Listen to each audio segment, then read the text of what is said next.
Not Franchón Crews-Dezurn coming out swinging that Claressa Shields' so-called entanglement and dragging his entire existence. Baby, we have to unpack this, because she did not hold back. So yes, we're talking Claressa Shields, yes, we're talking Franchón, and yes, we're talking Papoose. As y'all know, it's officially fight night. And as of now, I haven't seen any cancellations, despite yesterday's little scuffle and all the chaos surrounding it. Now the blogs and everybody with a screen record button clipped Franchón's live. Still, they zoomed in specifically on her accusing Claressa of selling her soul for fame, allegedly tying herself to Papoose just to level up into celebrity status and all that. Listen, let's be serious for a second.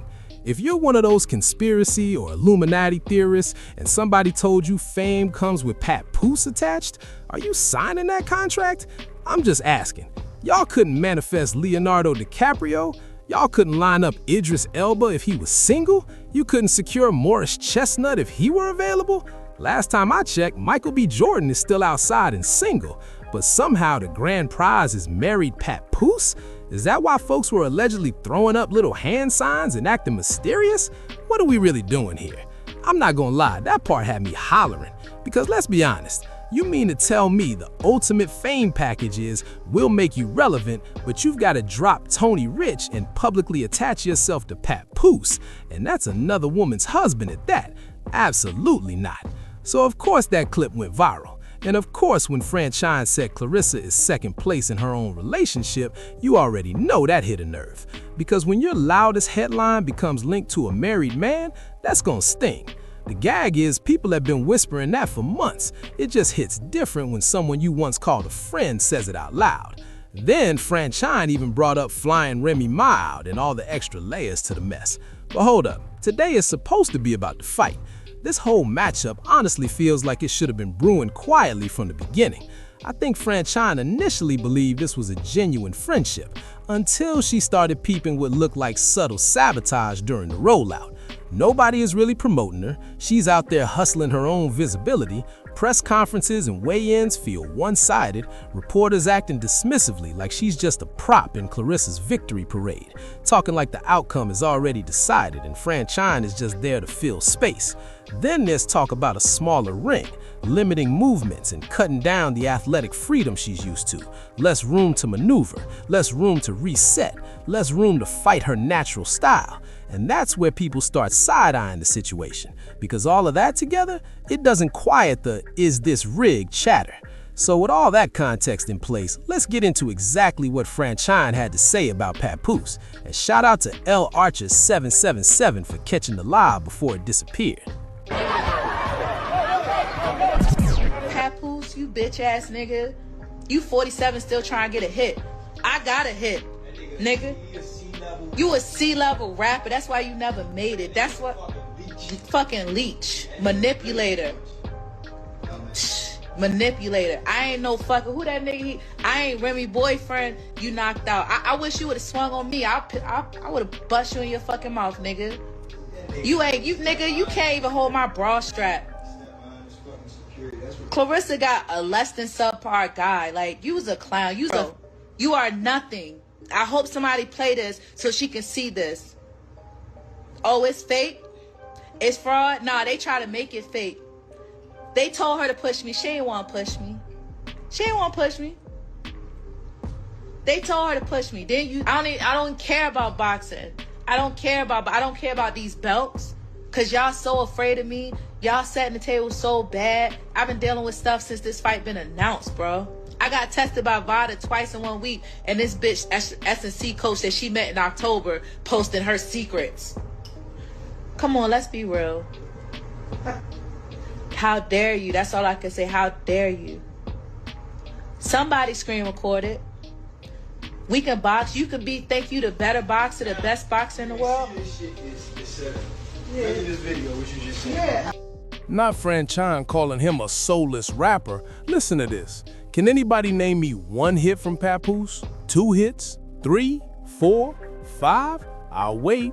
Exactly. Crickets. Because let's be honest, there is no long list of chart toppers to run down. And then she labeled him a leech, said he latches on to whoever is hot at the moment. The same way he attached himself to Remy Ma, she's saying he's now attaching himself to Claressa Shields. Hold up, didn't Remy Ma basically warn the world about that blueprint already? She lived that story for years. She saw the entire playbook unfold in real time. But Claressa doesn't want to hear it. Instead, she's online saying, I knew you were going to say that, calling folks hoes and 304s and everything else instead of addressing the substance. And here's the thing. I almost wish Franchón Crews-Dezurn would lean even harder into the sabotage talk, because during that recent press moment, it felt like someone next to her was subtly trying to clue her in about other shady moves happening behind the scenes, and Franchón was still trying to keep it classy. I truly believe that at that point, she still thought her and Claressa were real friends, until she got shoved across that stage yesterday. Once that happened, all bets were off. Now we're hearing about multiple extra drug tests, a smaller ring size than usual, reporters acting brand new like they don't even know who Franchón is, speaking as if Claressa is shadowboxing by herself tonight. Likewise, there won't even be another body in the ring. And that right there is why people start whispering about things being rigged, because when the optics look funny, the narrative writes itself. But if Franchón is fully activated now and finally realizes that friendship might have been one-sided, then maybe we'll actually get a real fight tonight. Not a cute little dance around the ring, not shadow sparring, not performative punches. Real pressure, real contact, real boxing. So we'll see how this plays out. But yes, that was Franchón going all the way in on Papoose, going in on Claressa, and exposing at least part of what she feels has been sabotaged since this fight was announced. And honestly, it's nasty work. Because if you're truly the best as you claim, you don't need theatrics, you don't need extra drama, and you definitely don't need to stack the deck against your opponent. Which is why I've got to ask, why is this always in Michigan? Why not neutral ground? Why not take it to Las Vegas at the MGM Grand and make it even? Why not remove the hometown advantage and see who really stands on skill alone? Because when you control the press, the promotion, the scheduling, and the environment, that's what people call home cooking. Cutting into Franchón's practice time, trimming her interview slots, rearranging schedules to accommodate Claressa the moment she walks in, that's wild. Normally it's structured. 2 to 4 is your slot. 4 to 6 is mine, but instead, Claressa shows up at 3 o'clock during Franchón's window, peeks at what she's doing, rolls over with her camera crew to listen in, and then suddenly wants to reshuffle the entire timeline for her own photo ops, even though everyone knows setups take at least 15 to 20 minutes before a single picture is snapped. And you're telling me that's not strategic? Girl? But did y'all catch that man on video saying, listen, we can cut Franchón Crews' time? Hold up. That type of move would never fly in Las Vegas. If your slot is your slot, that's it. No switching up, no funny business, no last-minute reshuffling. It wouldn't be all this runaround and backstage maneuvering. And that's exactly why people aren't letting those allegations die down. But anyway, hype this video. That's that. That's all. Finito. End of the road, end of the line for this one. Drop your thoughts in the comments because I already know y'all have plenty to say. Don't forget to like, comment, and subscribe. Hit that notification bell so you're alerted the second I upload new content. And with that being said, I'll catch you in the next one.